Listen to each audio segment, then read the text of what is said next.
gusto estar aquí con Gabriel Trujillo, con quien me unen tantas devociones y un trayecto de una amistad que se mantiene durante décadas.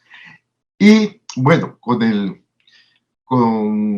la idea de presentar su libro, Con ojos extranjeros, Historia de Mexicali desde la prensa del otro lado, 1901-1923. A mí me parece muy interesante esta manera de articular una visión del desarrollo de la ciudad a partir de la consulta de las fuentes de la prensa. Sobre todo en la frontera es muy importante esto por la precariedad de los archivos, de los expedientes, de las hemerotecas, Gabriel. Entonces siento yo que tú en esos 2 tomos has articulado una visión con mucho detalle acerca de la vida cotidiana de Mexicali, de la relación en la frontera, de los personajes principales, de los procesos. Yo te preguntaría aquí en este momento, Gabriel, ¿cuál es la visión de Mexicali que se articula en este testimonio de la prensa? ¿Cómo se dio el proceso de la referencia, de la consulta, el acceso a los archivos? Creo yo que es un trabajo ejemplar en ese sentido que se debería repetir en otras ciudades. Por ejemplo, aquí en Tijuana. Sería muy rico el ver cuál ha sido el testimonio de los periodistas, de la gente que venía a hacer reportajes, del registro, no solamente del turismo, sino de la vida diaria, de la economía, del trasiego comercial en la frontera. Entonces, y me parece sumamente interesante porque se capta ese proceso hasta la ley de prohibición del alcohol, la ley seca.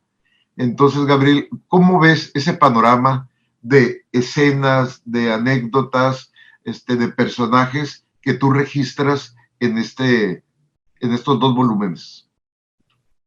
Mira, bueno, en primer lugar, gracias por la invitación, gracias por estar aquí, por invitarme a participar en la Feria del Libro de Tijuana. Yo creo que este es un libro que escribí a partir de encontrar un acervo. Dije, esto, como tú dices, tenías que ir a buscar cada uno de los periódicos. La Universidad de Riverside, de California, estableció un centro digital de revistas hemerográfico, sobre todo de periódicos en los que están los principales, no todos, pero sí los principales periódicos, porque son centenares los periódicos que en California se hicieron en cada población. Entonces, yo busqué los periódicos más cercanos, el Calexico Chronicle y el Imperial Valley Press, que el Imperial Valley Press empezó en 1901 y el Calexico Chronicle un pocos años después, 1904.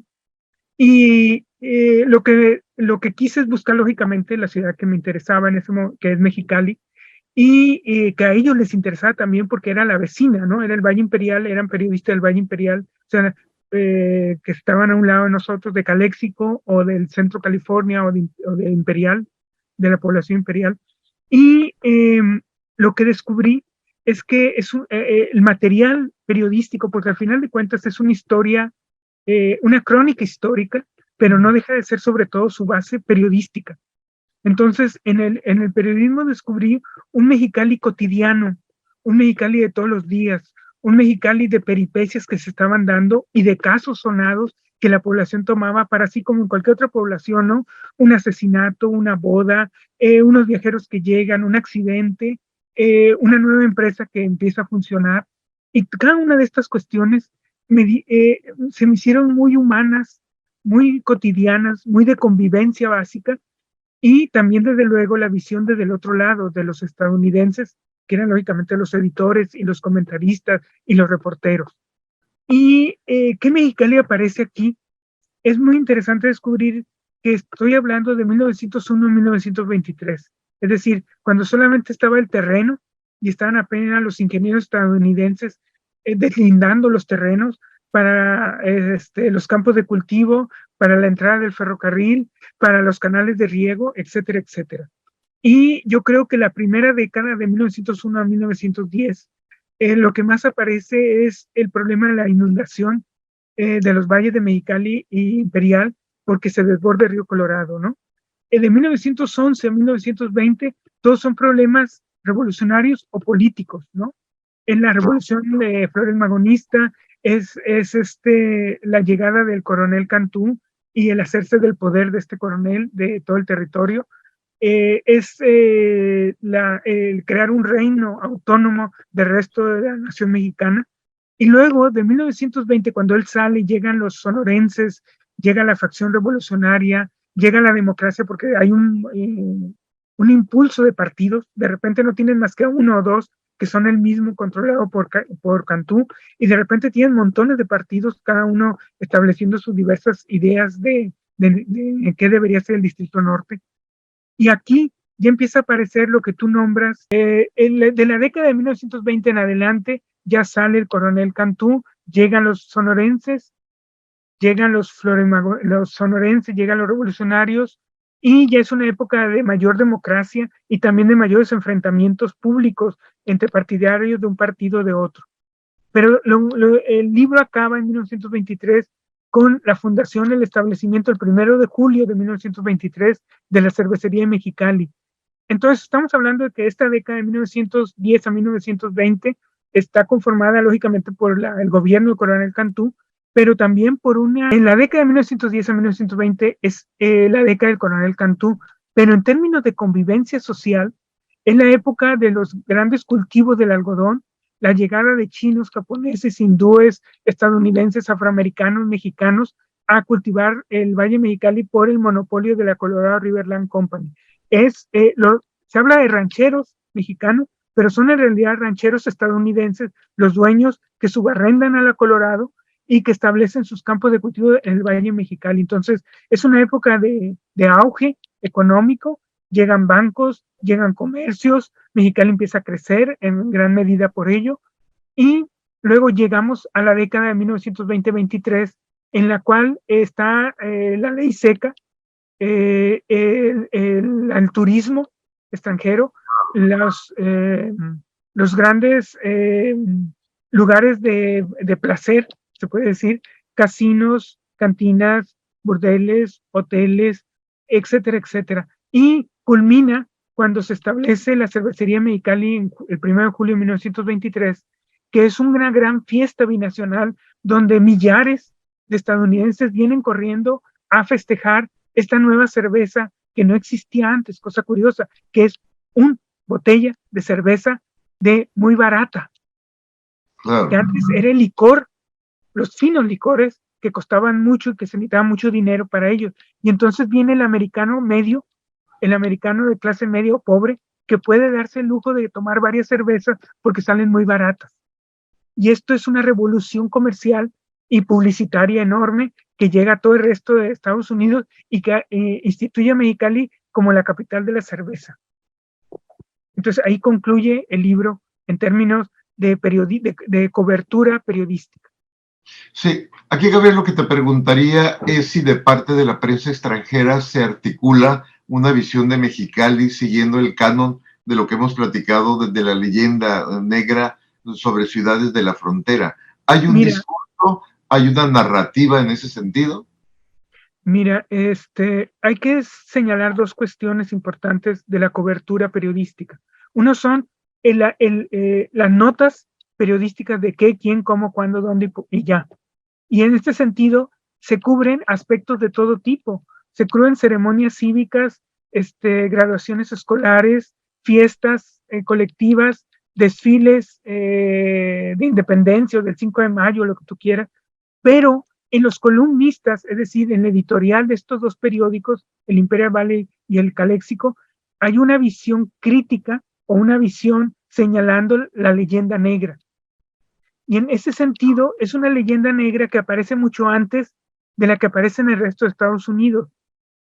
No sé si sepan que Mexicali, bueno, no Mexicali, el Valle Imperial se hizo a la ley seca, estableció la ley seca mucho antes de 1919. Desde una década antes ya había ley seca en el Valle Imperial. Eso hizo que los servicios de licorerías, de cantinas, tuvieran un auge a partir de 1909, 1910 en adelante, sobre todo en 1912. Y esto hace que se le vea como cualquier otra leyenda negra, como el pueblo maldito ¿sí? Que provoca desde la visión puritana estadounidense, es una ciudad de tentaciones, ¿no? De vicio, de pecado. Y en ese sentido la leyenda negra está, pero también aparece mucho visiones de gente que llega, de periodistas que llegan y hacen reportajes de la frontera, y en donde estos periódicos la repiten. De repente alguien de San Diego, de Los Ángeles o de Nueva York vienen aquí, hacen un reportaje, y estos periódicos lo copian o lo repiten para consumo local. Entonces, ahí no necesariamente aparece la leyenda negra, sino que se le ve a Mexicali, yo creo que igual pasa en Ciudad Juárez o en Tijuana, como un pueblito pintoresco del viejo oeste, ¿no? Claro. Sí. Y muy de que aquí la ley no impera, que aquí hay balaceras todos los días, que hay escándalos todos los días, pero más que bien lo comparan con otros pueblos, no sé, Virginia City, ¿no? Yuma, Tucson, donde hubo ese tipo de pueblo pequeño sin ley, donde hay forajidos y donde hay duelos en la mitad de la calle, ¿no? Entonces, ¿tú consideras, Gabriel, por lo que dices, que hay una visión como colonial, o sea, de prejuzgar, de generar una imagen no solamente sobre mexicanos, sino sobre México en general, en ese discurso de los periodistas? Es interesante Ese mismo son indagar los editores, en ¿no? la visión Porque el colonial. editor tiene que decirte el porqué de las cosas. Y los Claro, editores son muy dados a que, sí, ayer ocurrió una balacera de nuevo y 3 balas golpearon la tienda de Jack Smith, ¿no? Y, claro. esa visión de que, ¿cómo es posible que siga habiendo esto? No deberíamos permitirlo, debería el Congreso de Estados Unidos hacer algo, ¿no? Es esa visión de protegernos a los ciudadanos responsables, honestos, decentes del otro lado, frente a esta gavilla de escandalosos mexicanos y hobos estadounidenses que no sirven para nada y lo único que hacen es vivir del ocio y del vicio, ¿no? Pero Claro. en esa declaración sí hay una visión de declarar que no solamente son mexicanos, que incluso los mexicanos son los menos escandalosos, que son los indios, que son los estadounidenses que van al otro lado, a México, a pasarla bien, y que ellos también tienen mucho que ver con esta escandalera. Sí, sí, por lo que comentas, hay eso como el esbozo de la política del gran garrote, ¿no? De la Así es, injerencia, te claro, voy la a decir, colonial sí, que es, de Roosevelt, ¿no? sí, claro, en la defensa de los intereses comerciales, empresariales y políticos de los connacionales estadounidenses. Te voy a decir algo que aparece aquí mucho en estos libros, que a mí me pareció muy interesante cuando lo empecé a descubrir, es que los que piden el anexionar a Baja California al gran imperio estadounidense son los empresarios o los comerciantes del otro lado, o son congresistas de la costa este que ven esta idea del gran garrote bueno, si una región vecina a Estados Unidos causa problemas, anexionémosla y impongamos la ley americana, ¿no? La Pax americana. Claro, Pero la cuestión más curiosa es que no es el gobierno estadounidense, o sea, el ejecutivo estadounidense, los presidentes de Estados Unidos, los que llevan a cabo esta campaña. Ellos en general tratan de pacificar, de que no, ya ve, porque de 1901 a 1911, su gran vecino y aliado es Porfirio Díaz. Entonces no quieren hacer olas. Y luego de 1910 a 1920 hay una revolución en marcha y entonces lo que ellos hacen es unirse a quien hace la pacificación por ellos, como es el coronel Cantú. Entonces le dan alfombra roja al coronel Cantú, lo invitan a sus festejos del 4 de julio, lo atienden, porque él es el que está haciendo el trabajo sucio que ellos le están pidiendo, que es mantener tranquilo, pacífico, sin revolucionario la frontera norte mexicana en esta franja, ¿no? Que es Baja California. es Entonces interesante descubres lo que comentas. que el deseo anexionista viene de la empresa privada y viene de algunos congresistas, pero no viene del gobierno estadounidense, al menos en este momento, ¿no? Es interesante lo que comentas acerca del coronel Cantú, ¿verdad? Cómo la nación americana, Estados Unidos, identifica al hombre fuerte y lo cerca de pues favores y de celebraciones y le confiere un papel especial que lo que se logra es preservar la defensa de sus intereses en lo milimétrico, ¿verdad? En lo cotidiano, en cada una de las realidades estadounidenses que están acá, sean inversionistas en una cervecera, en un bar, en un burdel, etcétera. Interesante esa visión. ¿Cómo la ves tú? ¿Cómo profundizas esa idea del coronel Esteban Cantú como hombre fuerte de los estadounidenses también? ¿Te acuerdas de la frase, no me acuerdo qué presidente la dijo, quién la dijo, de Somoza, ¿no? En Nicaragua en los años 20, de que Somoza era el dictador, estaba violando los derechos humanos de los nicaragüenses, pero es nuestro hijo, decía él, es un hijo de puta, pero es el nuestro. Y en Claro. alguna medida, en ese sentido, creo que funciona también el coronel Cantú. Podía hacer muchas cosas, pero mientras fuera el nuestro y se tuviera nuestros propios intereses, de un lado a otro y le dan todo lo que quiere y lo escuchan y la versión que da Cantú siempre es la versión que ellos repiten en la prensa del otro lado. Y esto tiene mucho que ver también con que Cantú es alguien que entiende muy bien que tiene que quedar muy bien con la prensa estadounidense. Y a la prensa estadounidense siempre la atiende, siempre la trae de un lado para otro. Los Angeles Times, siempre, por más que después en sus memorias hable contra Chandler, en el Colorado Riverland Company, etcétera, siempre es su amigo y siempre Chandler lo invita al rancho de la Colorado Riverland Company a hacer las grandes fiestas y las grandes carnes asadas, etcétera, Claro. etcétera. Entonces estamos hablando de una convivencia entre el gran empresario, el gran monopolio de la Colorado Riverland Company, que es el monopolio establecido por el coronel Gray Otis y por su yerno Harry Chandler, y que es que Los Angeles Times le da la portada a Cantú y lo trata muy bien porque ambos se necesitan, ¿no? Pero por el otro lado, también le da números especiales, por ejemplo, cuando inaugura la carretera, el Camino Nacional, esta carretera primera entre Mexicali y Tecate y luego Tijuana, que sube la Rumorosa, que es la primera que se hace y que es la gran obra de Cantú, le da un número especial con toda la publicidad al Calexico Crónica. Y esto es, con eso lo tiene ganado, porque le da un número especial, es una revista especial que viene en el número, sobre toda la inauguración y cómo se hizo y las grandes hazañas para poderla construir. Y entonces es alguien que sabe manejar muy bien a la prensa. Y en ese sentido hay que reconocer que la prensa del otro lado lo va a tratar muy bien, incluso hasta el final, hasta el momento en que tiene que salir, es para ellos un shock, ¿no? Porque ellos pensaban que para ahí para siempre, que iba a luchar contra los sonorenses y al final sale huyendo, ¿no? Sale negociando su salida, ¿no? Es el pregocín de su tiempo. Claro.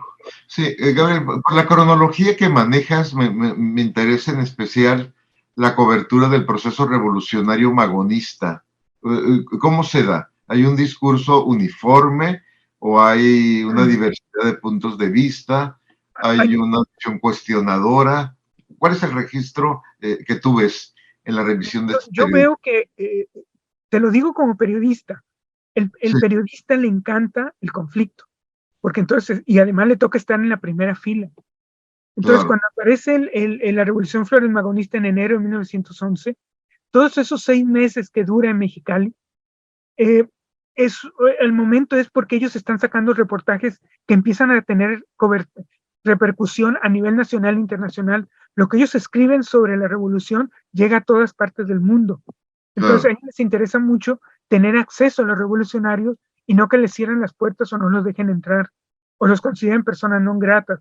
Por lo tanto, están siempre a favor de los revolucionarios, pero en las primeras semanas, pero después, cuando hay actos de rapiña en el Valle Mexicali contra los intereses de los rancheros americanos, es entonces cuando empiezan a sonar las alarmas y empiezan a ser menos cercanos a los revolucionarios y empiezan a ser más críticos. De abril, mayo, junio, hay una crítica constante de que aquí hay pillaje, de que no se respeta la propiedad privada, etcétera, etcétera. Y eso ocurre también porque los floremagonistas empiezan a tener menos espacio de maniobra y empiezan a, porque hay el ejército estadounidense blinda la frontera y no les permite traer pertrechos, municiones, armas y voluntarios. Entonces tienen que conseguir el dinero, las armas, el ganado, la caballada del Valle Mexicali y empiezan a robarla. Entonces ahí empieza a haber un conflicto y eso se nota en la cobertura que dan hacia la Revolución Flores-Magonista en sus últimos meses o semanas. Oh, bien. Sí, una cuestión que me interesaría también preguntarte es acerca del gobierno federal mexicano y su contraparte, el gobierno federal estadounidense. ¿Hay una presencia, hay un discurso, hay una injerencia de ellos o se deja todo a la dinámica de los cacicazgos de la región? Mira, si tú ves nuestra revolución, tú reconoces que hay la revolución de 1911, gana el maderismo para el verano de 1911, el maderismo ya es la fuerza triunfante, el maderismo empieza a desplazar a todas aquellas otras fuerzas alternativas, los floresmagonistas, los orozquistas, los zapatistas, y empieza a quedarse como de nuevo a ser el dueño de la situación. Y entonces ahí no hay problema porque el maderismo se establece. Entonces, 1911, 1912, principio de 1913, el maderismo está reconocido. Los grandes problemas son en el centro del país. Pero de 1913, de la decena trágica, de la caída del gobierno de Madero, del asesinato de Madero, de la usurpación huertista, del levantamiento de Carranza, del levantamiento de Obregón, del levantamiento de Zapata, que ya estaba levantado contra Madero, pero está levantado contra Huerta, del villismo. Todas estas facciones se levantan en armas contra Huerta. Entonces, los representantes de la Federación de 1913 a mediados de 1914 son huertistas, los cónsules, los embajadores en Calexico, en San Diego, en Los Ángeles, en San Francisco, en Yuma, y todos estos están por los intereses de Huerta, del general Huerta. Pero luego llega la revolución, llegan los revolucionarios, y en ese momento Cantú se independiza de todos y dice, este es mi territorio, yo decido con quién me hago alianza. Y en ese sentido empieza a haber también una pugna entre los cónsules a quien representan. Ya no son los cónsules de Huerta porque luego triunfa el carrancismo y luego empieza a haber acciones entre villistas contra carrancistas y luego la federación empieza a tener problemas porque entre ellos mismos, el cónsul, ¿con quién estoy? O llega un nuevo cónsul y el cónsul viejo dice, no, yo no te reconozco a ti porque yo soy villista y tú eres carrancista. Claro. Entonces ahí Cantú está feliz de la vida porque no hay nadie que lo haga con contrapunto, que tenga poder sobre él. Y por último, otra vez está fallando. No sé qué está pasando.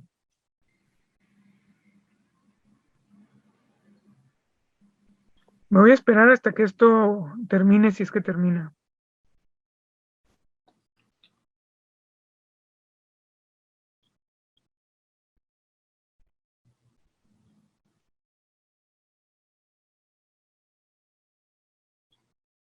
Aquí dice que estoy bien conectado, pero no sé. Sí. Yo creo que hay que esperar hasta que esto... Ahí está. Ya. Muy bien. Entonces, hay una lucha de facciones revolucionarias que hacen que nadie vea hacia Baja California, porque el problema es quién va a quedarse con el poder. Entonces, hasta que Carranza en 1916 no establece de nuevo un cierto poder, aún así, los cónsules que hay en el lado americano son los que también proporcionan noticias sobre Cantú a la prensa estadounidense. Y aunque al principio están unidos a Cantú porque Cantú reconoce a Carranza, hacia 1920 los sonorenses ya no reconocen, toman el poder, sacan a los cónsules carrancistas y no reconocen a Cantú. Entonces, ahí ya empieza a haber también un problema entre una versión que dan los cónsules sobre lo que está pasando en Baja California y la versión que da Cantú sobre lo que está pasando en Baja California. Entonces, la prensa estadounidense toma las dos versiones y las da. Uno de los grandes momentos de conflicto que se da entre Carranza y Cantú, que aparece aquí, es que Cantú tiene la aduana federal de Mexicali que recibe dinerales por los impuestos, por el paso del algodón de México a Estados Unidos y de los licores que llegan a México de otras, a Mexicali de otras partes, son montones de dinero y ese dinero se lo estaba quedando Cantú, pero lo tenía que depositar en un banco americano. Y entonces los carrancistas establecen eh, una denuncia y tiene que ir a los tribunales americanos y los tribunales americanos fallan a favor de Carranza, del régimen carrancista, y eso le cae muy mal a Cantú. Pero ese tipo de cosas tú lo no aparecen en la prensa mexicana, pero sí aparecen en la prensa estadounidense. Todos los dimes y diretes que hay entre Cantú y Carranza, Cantú y los cónsules. Y es muy interesante porque descubres historias muy ricas en lo criminal, en lo delictivo. Claro, a mí me parece que con estas contradicciones, intereses, sucesos que se dan en la frontera, se articula como una, no sé, una comedia humana, ¿verdad? Que para efectos de lo literario tendría como una beta tremenda de la gente que va a Los Ángeles, artistas que llegan, una serie como de sucesos, anécdotas que nutren naturalmente el imaginario de la frontera.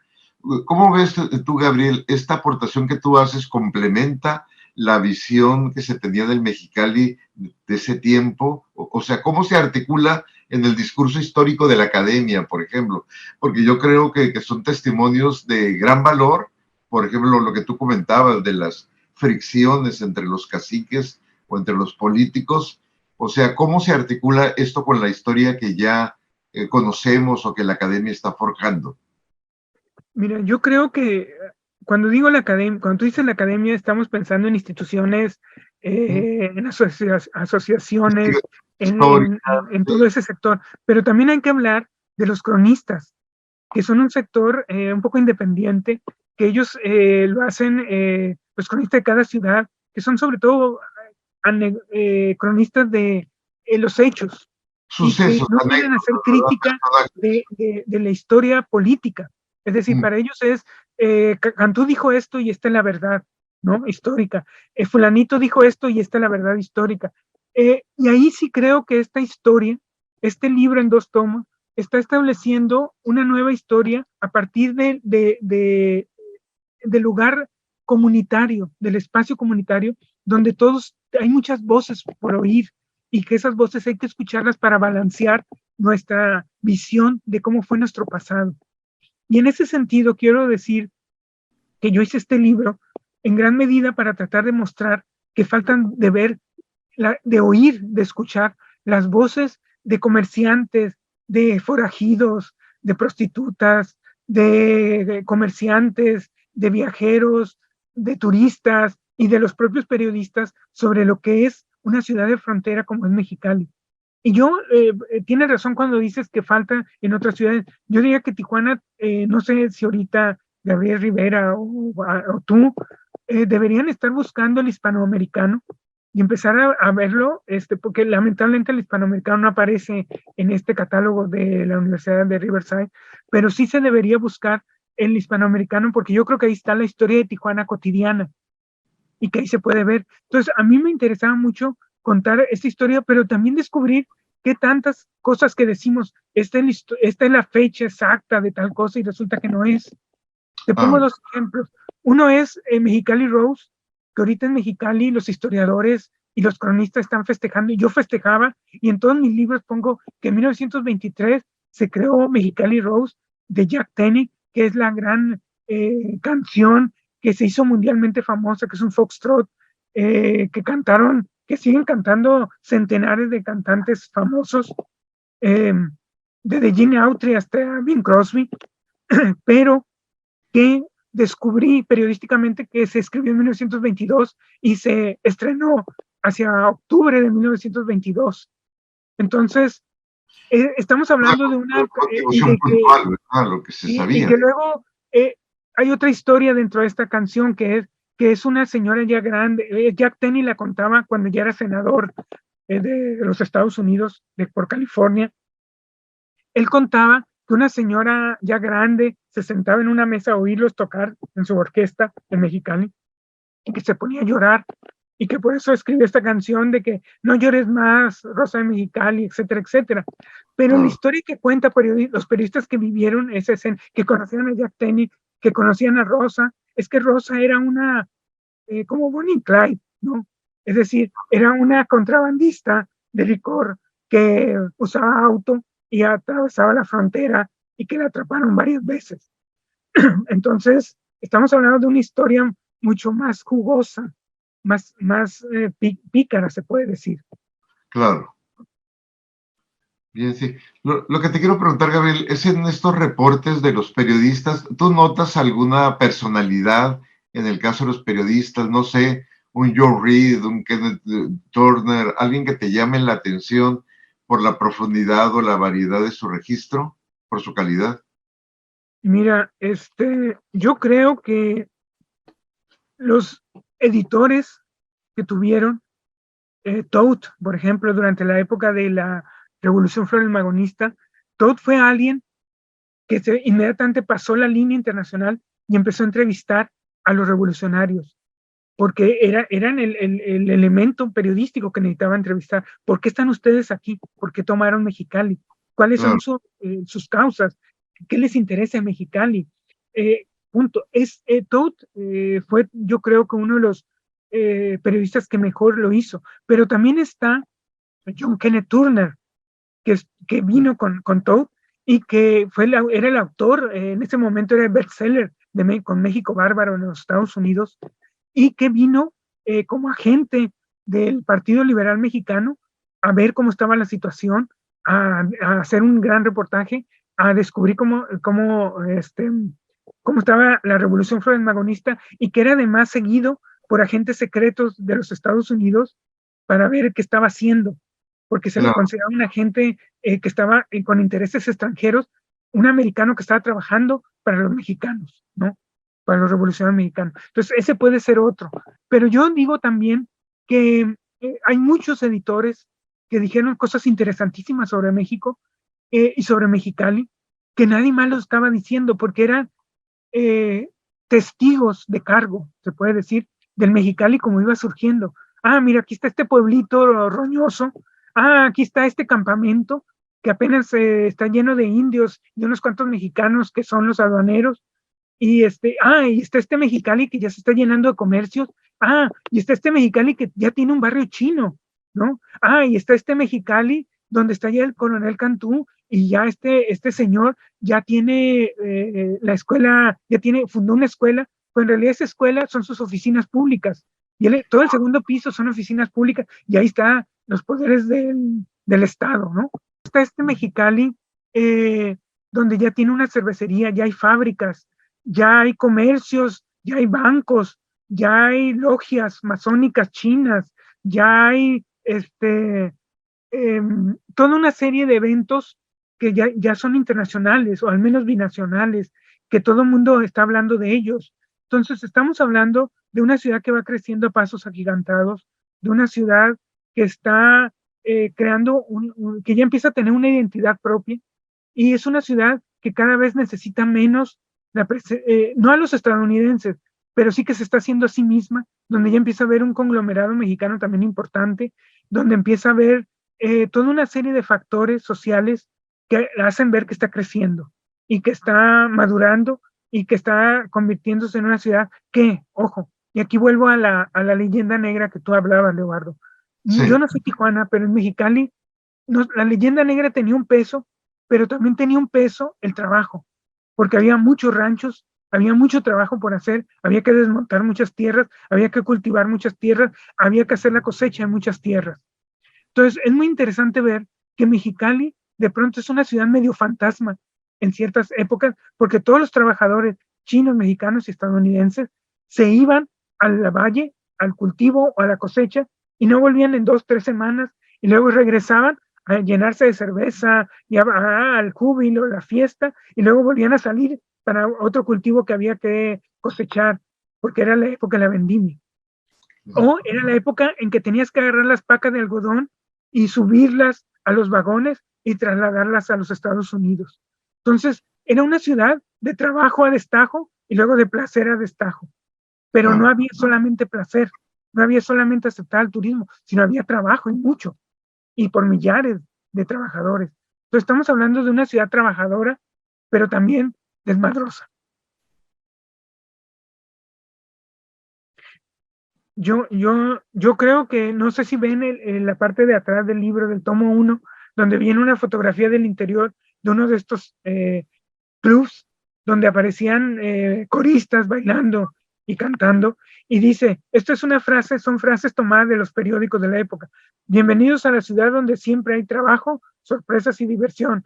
Come to Mexicali, swell the crowd, join the gang, enjoy the fun, ¿no? Entonces, ven a Mexicali, participa en la multitud que está aquí, únete a la fiesta y disfruta la diversión.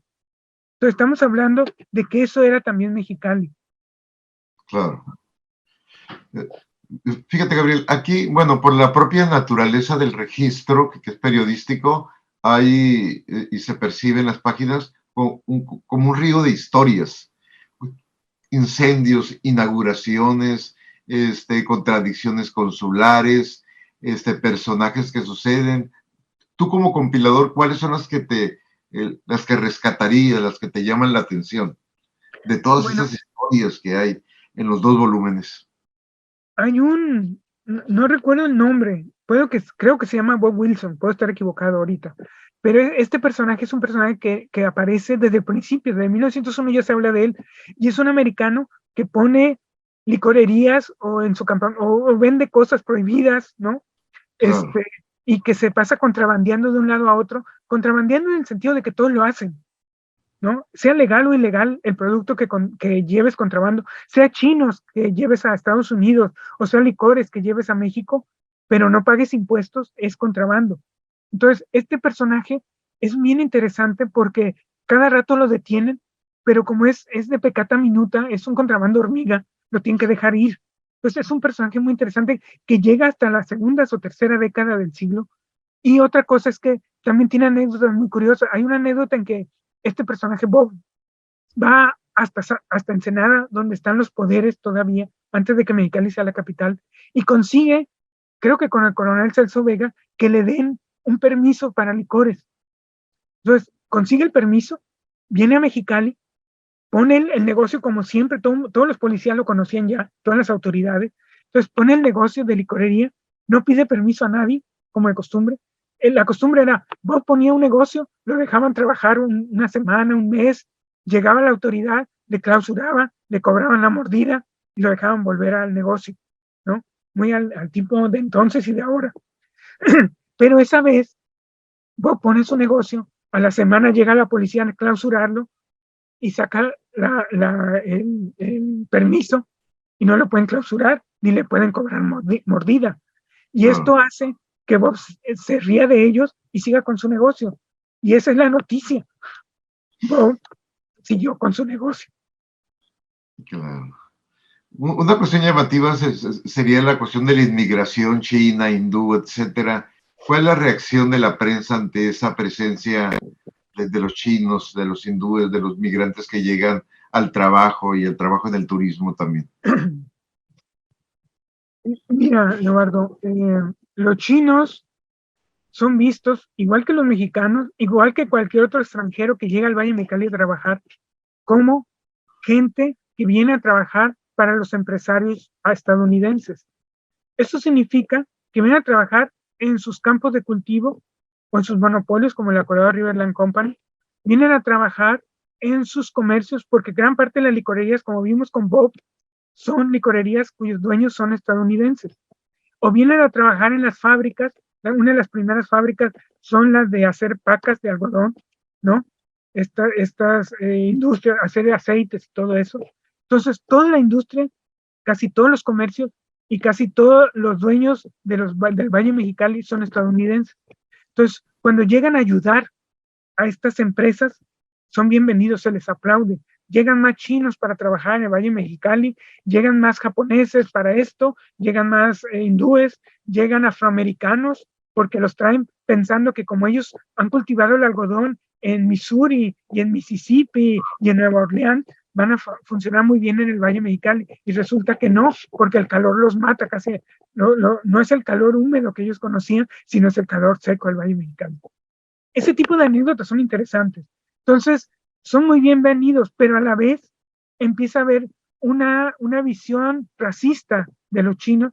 Es decir, si llega un americano anglosajón a trabajar en el Valle Mexicali no hay problema, pero si llega un chino o un hindú, poco a poco, cuando empiezan a ver que ya empiezan a ser muchos, sí empiezan a inquirir, ¿por qué llegan tantos chinos? Estos chinos, además, muchos de ellos, si no encuentran trabajo, se meten de contrabando a Estados Unidos y están degradando a nuestra raza, ¿no? Ese racismo contra la invasión amarilla, contra Yellow Fever, ¿no? En cierta manera, también se va a notar y va a aparecer mucho, no tanto en las noticias como en los editoriales. Y por un lado es los chinos, por el lado del número, y los japoneses, hay una visión contra los japoneses muy curiosa de ser, ¿cómo se podría decir? De ser adversarios económicos de Estados Unidos en el Pacífico. Son los que vienen a competir en los grandes pescas, ¿no? En el Pacífico, en la zona de California, Baja California. Y eso también es visto como una competencia desleal. ¿Por qué andan haciendo acá? Esto nos corresponde a nosotros, los estadounidenses. Entonces, aquí puedes ver que se va acumulando lo que después va a ser el telegrama Zimmerman de 1917, de la visión de que los japoneses están confabulando con el imperio alemán contra los estadounidenses. Entonces, hay toda una serie de fake news que aparecen en estos periódicos de que los japoneses están creando bases secretas en México, en la península de Baja California, de que los japoneses están poniendo militares a espiar a los Estados Unidos aquí desde Baja California. Toda esa visión que va a repercutir muchas décadas después, cuando el ataque a Pearl Harbor en 1941, en la histeria californiana que va a hacer que quieran invadir Baja California las tropas estadounidenses, porque aquí hay japoneses, hay tropas japonesas, lo cual no es cierto. Todo eso va a empezar a incubarse en la prensa fronteriza de estos años. Entonces aquí hay material. Este material, tú puedes decir, oye, son 2 libros, son 800 páginas, es demasiado ya, ¿no? No es nada en comparación de que tú puedes llegar y hacer una historia de la relación de Japón, Estados Unidos, en Baja California, y te vas a dar cuenta de tantos prejuicios que hay, o de los chinos y de la invasión china a Estados Unidos, que también crea todos estos prejuicios. Entonces, hay muchísimas historias por contar. Yo solo he espigado algunas de ellas, y aquí están para muestra un botón, se puede decir, pero quedan muchísimas otras historias por contar.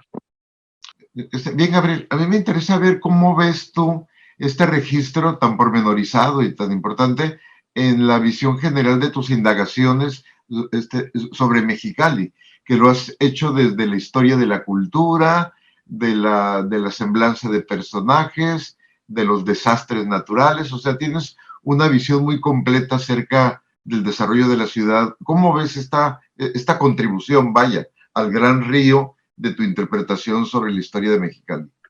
Mira, yo quisiera aquí, más que definir anécdotas o hechos o fechas, decir que es una visión no glorificadora de nuestra historia, porque Claro. creo que buena parte de nuestros cronistas han hecho una glorificación, como en todas las ciudades, se ha hecho una glorificación de nuestro pasado, o los pioneros que valientemente sufrieron, y es cierto, o sea, lo sufrieron el clima inhóspito de Mexicali, el del desierto, del verano, etcétera, etcétera.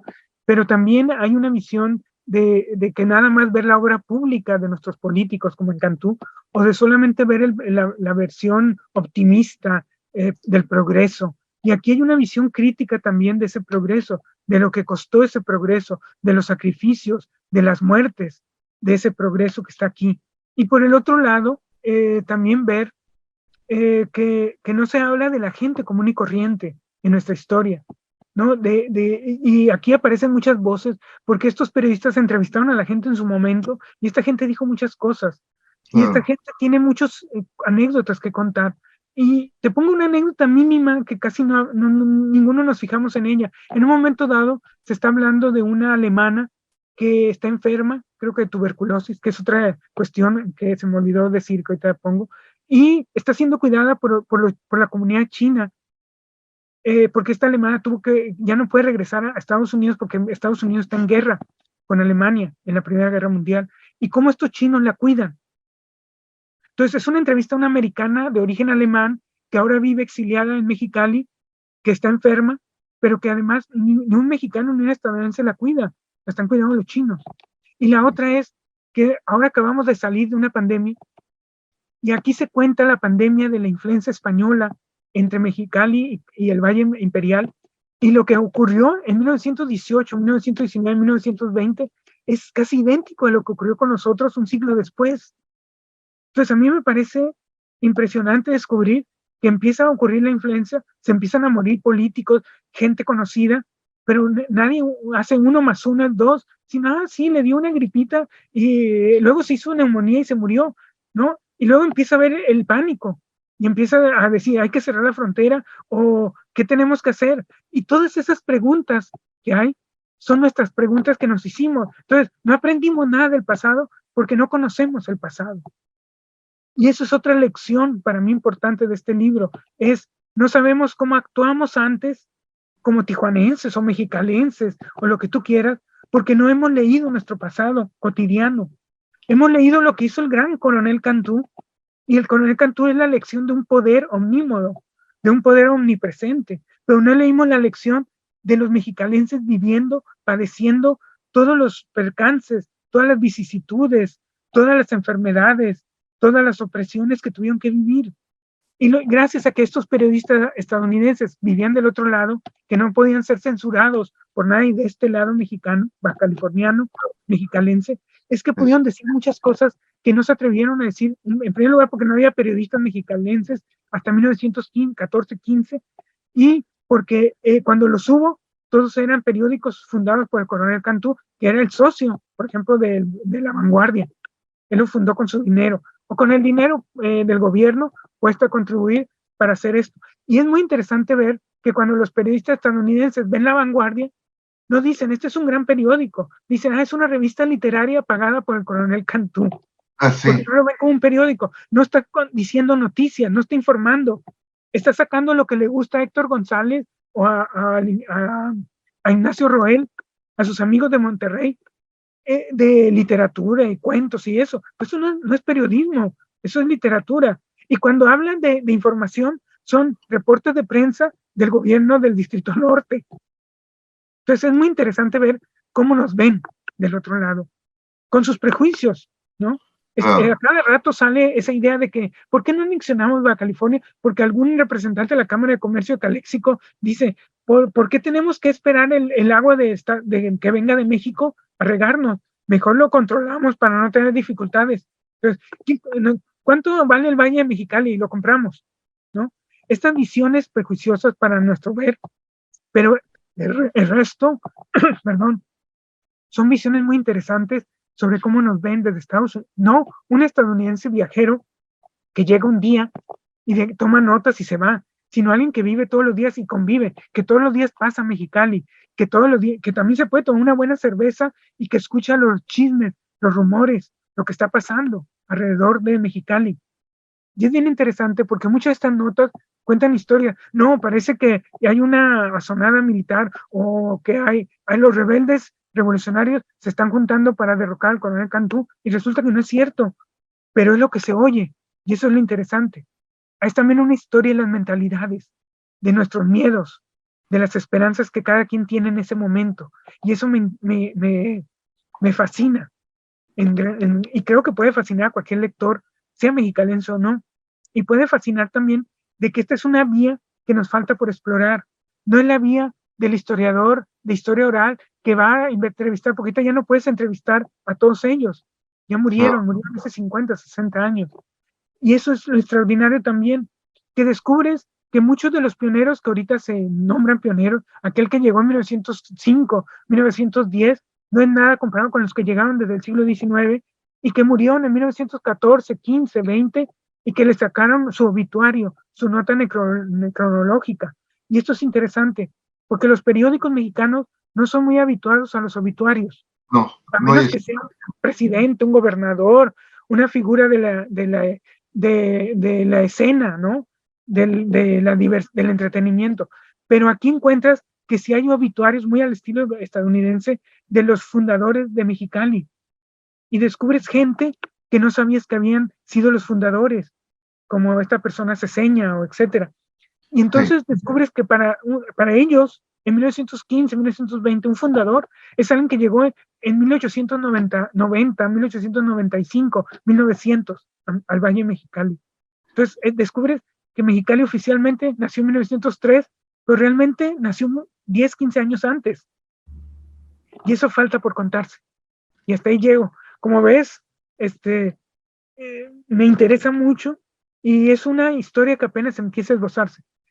Pongo una cuestión más para finalizar.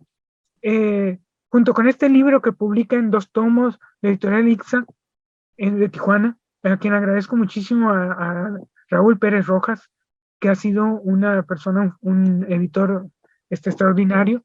Quiero decir que también con Ilsa estamos trabajando, ya trabajamos los primeros 8 tomos de los clásicos de la historia de Mexicali, como ya hay clásicos de la historia de Tijuana, y esperamos que salga en este año, empiece a salir esos 8 tomos, aunque ya hay otros en camino. Y por el otro lado, si te interesa mucho este anecdotario, sí, empezó en gran medida porque Salvador Ruiz y Edgar Cota Torres trabajaron colección esta de clásicos de la historia de Mexicali, que está haciendo Ilsa y que esperamos empiecen a publicarse este año. También, en realidad, este libro empezó con un libro anterior que todavía no sale, que esperamos salga este año, que se llama Twin Cities, o Ciudades Gemelas, o las dos ciudades, que es una antología de textos criminales sobre Mexicali y el Valle Imperial. Aquí son los textos completos sobre cada uno de los delitos o crímenes que se dieron entre 1901 y 1915 en Mexicali. Y aquí vienen completos y creo que es una historia muy interesante porque aquí solamente es el texto y ya. No hay, nosotros no hablamos, sino hacemos una presentación, pero es el texto periodístico completo. Entonces estamos hablando de que con ojos extranjeros, historia mexicana y desde la prensa del otro lado, 1901-1923, es un libro que nació a partir de esto, pero este libro no se circunscribió a lo criminal, aunque como tú lo conoces, Leobardo, ves que lo criminal también aparece. Aparecen accidentes, suicidios, aparecen depredadores sexuales, aparecen asesinatos, aparece contrabando, aparece todo lo que es la vida cotidiana en la frontera. Y para terminar, yo diría esto: cuando cualquier historiador diga que en tiempos pasados los mexicalenses o los bacalifornianos se portaban mejor que ahora, que Mexicali ahora el crimen está a todo dar y está sin freno, disculpen, lean la prensa de 1910, de 1920 y cuenten cómo un pueblito de 10,000 habitantes tenía el nivel de criminalidad que tenía. Entonces, el Mexicali de nuestros pioneros es un Mexicali de delincuentes, de criminales y de gente trabajadora de todo tipo, pero también de apostadores, de prostitutas, de asesinos, de gente de fuera de la ley, de bandas de delincuentes que robaban a los ranchos, etcétera, etcétera. Es el viejo oeste. Es una novela de vaqueros, una novela, un western, en una ciudad ya medio urbana, medio que se estaba haciendo ciudad, pero todavía seguía siendo un extenso valle donde podía ocurrir lo que fuere, las cosas más maravillosas y las cosas más terribles. bien, Gabriel, pues yo te felicito por esta aportación. Creo yo que Con ojos extranjeros, pues es un libro o un par de libros que van a quedar como un testimonio para frecuentar, ¿verdad? Esa historia tan llena de variedad y de detalles y de procesos y de asonadas, ¿no? Entonces es lo que te comentaría, ¿no? Y para nosotros como Feria del Libro de Tijuana, pues es un gran gusto que esté tu libro en nuestro programa y hacer la difusión correspondiente. Muchas gracias, Leobardo. Y yo creo que también es un libro de personajes, personajes muy entrañables, pero no los personajes típicos. No es solamente el gobernador o el subprefecto o el presidente municipal, sino es tú y yo, nosotros, la gente común y corriente que vivió en ese momento el Mexicali que empezaban a hacer. Y yo creo, espero que esto sirva de ejemplo para que otros cronistas, otros historiadores se dediquen a hacerlo en Tijuana, en Tecate, en Ciudad Juárez, en Nogales, en todos estos pueblos de la frontera que también nacieron igual que Mexicali. No hay un excepcionalismo fronterizo entre nosotros. Lo que sucede en Tijuana sucedió en Mexicali, en San Luis Río Colorado, en Yuma, en los Dos Nogales, en Ciudad Juárez, en El Paso, en Matamoros, en donde sea. Y creo que son ciudades que tienen mucho en común, pero también que tienen historias muy singulares, muy típicas, muy únicas, que hay que contar, que no hay que dejar de contar y que no hay que dejar de compartir con los lectores. Muchas gracias a la Feria del Libro de Tijuana por permitirme compartir este libro y por sumarme al gran esfuerzo que es el que hayan vuelto después de tantos años a hacer una feria presencial, una feria de nuevo en marcha. Felicidades y un saludo para ti, para Leobardo, y para todos los que están trabajando detrás de ti para llevarla a cabo. Un fuerte abrazo. Una celebración de la feria y una celebración de tu libro como una gran contribución. Muchas gracias. Gracias a ustedes.